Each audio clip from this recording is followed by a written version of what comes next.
नमस्कार दोस्तों, आज हम बात करेंगे शिव स्वरोदय पर। शिव स्वरोदय या स्वर विज्ञान स्वयं भगवान शिव ने माता पार्वती को यह ज्ञान जन कल्याण के लिए दिया था।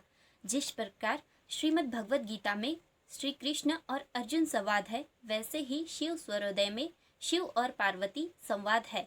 और मैं आपको बता दूं, स्वर विज्ञान एक ऐसा सुप्रीम साइंस है जो पूरी तरह से हमारी सांसों पर डिपेंड करता है। अगर हम अपने सांसों के विज्ञान को समझ ले तो हम स्वर विज्ञान को बहुत अच्छी तरीके से समझ लेंगे, या इसके हम उपाय करेंगे, अपने जीवन में इसको प्रयोग करेंगे तो हम वाकई हमें अपने लाइफ में जो अनुभव दिखेंगे वो सचमुच चौंकाने वाले अनुभव होंगे। हमारे शरीर में 72,000 नाड़ियाँ होती है, जिनमें से प्रमुख नाड़ियाँ होती है 3: ईड़ा नाड़ी, पिंगला नाड़ी और सुषुम्ना नाड़ी। इन 3 नाड़ियों के साथ 5 तत्व होते हैं: आकाश, वायु, अग्नि, जल और पृथ्वी। ये पांचों तत्व और ये 3 नाड़ियाँ, बस हमें इन तीनों के रहस्य को जानना है और स्वर विज्ञान हमारे जीवन में जरूर आएगा। मैं तो कहती हूँ कि एक बार आप स्वर विज्ञान को समझ लो, इसके बाद जो आपको अनुभव होंगे वो वाकई चौंकाने वाले होंगे।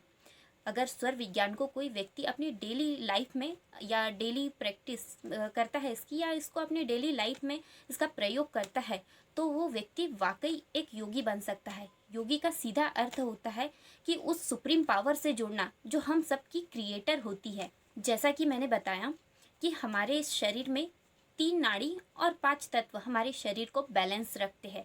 आपने कभी ध्यान दिया होगा कि हमारी जो दोनों नासिकाओं से जो सांस आती है वो एक समान नहीं आती है। कभी किसी नाक से सांस ज़्यादा आती है, कभी किसी नाक से कम आती है। और ये इसका प्रवाह जो रहता है, जब एक नाक से सांस आती है, इसका प्रवाह लगभग 1 घंटे तक बना रहता है। ईड़ा नाड़ी हमारी बाईं ओर होती है और पिंगला हमारी दाईं ओर होती है। ईड़ा नाड़ी को हम चंद्र स्वर कहते हैं और पिंगला को सूर्य स्वर कहते हैं। और जब दोनों नासिका के साथ साथ में चलती है तो उसे हम सुषुम्ना नाड़ी कहते हैं। जब हमारी ईड़ा नाड़ी चलती है तो हम उसे चंद्र स्वर कहते हैं, यानी हमारा बाया स्वर चल रहा है या चंद्र स्वर चल रहा है, हम ऐसा कहते हैं। और जब हमारी दाहिना स्वर चलता है यानी पिंगला नाड़ी चलती है, तब हमारा सूर्य स्वर मतलब सूर्य स्वर चलता है। और जब दोनों साथ साथ में चलती है तो उसे हम सुषुम्ना नाड़ी कहते हैं। जब ईड़ा नाड़ी चलती है तो उसे हम शीतलता प्रदान करने वाली नाड़ी कहते हैं। और जो सूर्य नाड़ी या पिंगला नाड़ी चलती है तो तब उसे हम कहते हैं कि यह सूर्य के समान तेज होती है। शिव स्वरोदय में कहा गया है कि चंद्रमा हमारे शरीर को अमृत से सींचता है, वहीं सूर्य हमारे उस नमी को सुखाता है। और जब इनका परिवर्तन का समय आता है, यानी कि जब ईड़ा से पिंगला में परिवर्तित होती है, यानी 1 घंटे हमारी ईड़ा चल गई, मान के चलिए कि अगर हमारी अभी ईड़ा या चंद्र स्वर चल रहा है, इसके बाद हमारा जब सूर्य स्वर में परिवर्तित होता है चंद्र स्वर, तो इसके 2 से 4 मिनट तक हमारी सुषुम्ना नाड़ी चलती है। और सुषुम्ना नाड़ी में तो यह भी कहा जाता है कि कोई भी कार्य नहीं करना चाहिए। सुषुम्ना नाड़ी में सिर्फ और सिर्फ भगवान का ध्यान करना अति आवश्यक रहता है।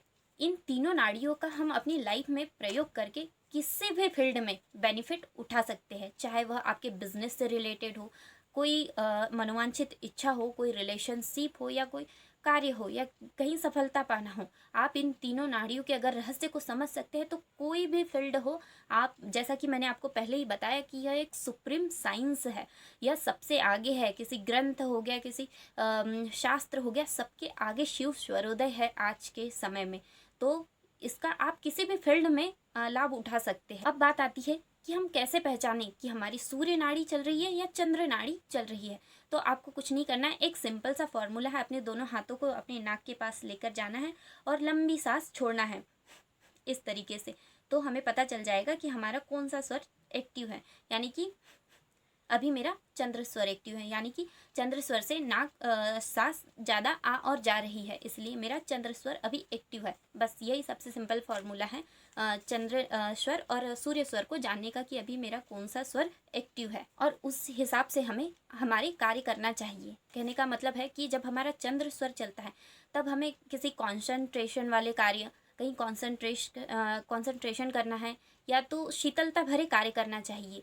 और जहाँ हमें जब हमारा सूर्य स्वर चलता है, या जहाँ हमें हमारी फिजिकल एनर्जी को लॉस करना हो या उससे भरे कोई कार्य हो, तब वहाँ हमारा सूर्य स्वर एक्टिव रहना चाहिए। तो सेकेंड वीडियो में हम देखेंगे कि हमें सूर्य नाड़ी में कौन से कार्य करना चाहिए और चंद्र नाड़ी में कौन से कार्य करने चाहिए और सुषुम्ना में कौन से कार्य करने चाहिए। तो इसके लिए आप सेकेंड पार्ट ज़रूर देखिएगा। Thanks for watching my video.